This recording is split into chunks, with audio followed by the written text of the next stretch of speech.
Hi friends, trekking మాత్రమే కాదు tiffin కూడా చేస్తాం. హోటల్కి వచ్చాము ఈరోజు. టిఫిన్ మనమే వండుకొని మనమే తిందాం, బిల్లు మాత్రం ఇద్దాము.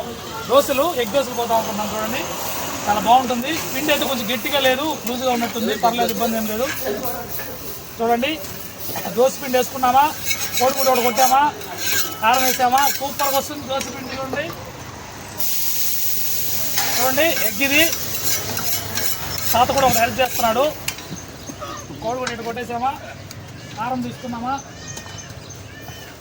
కారం దోశ కాబట్టి కొద్దిగా కారం వేస్తే బాగుంటుంది. ఎగ్ దోశకి వేస్తారు మామూలుగా, నీకు తెలియదులే.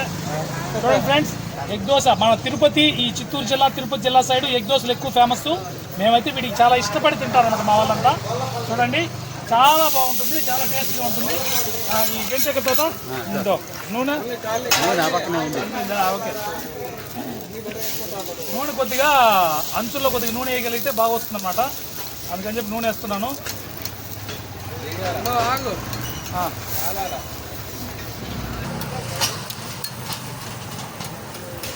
ప్లెయిన్ దోశ గుడ్డొద్దు గుడ్డొద్దు. సరే సరే సరే ఇది కదా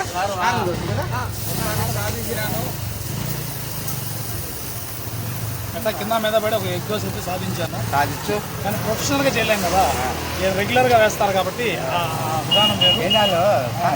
తిప్పుతానే ఉంటావా ఎంతసేపు నువ్వు? దీనికి కారం సరే కదా.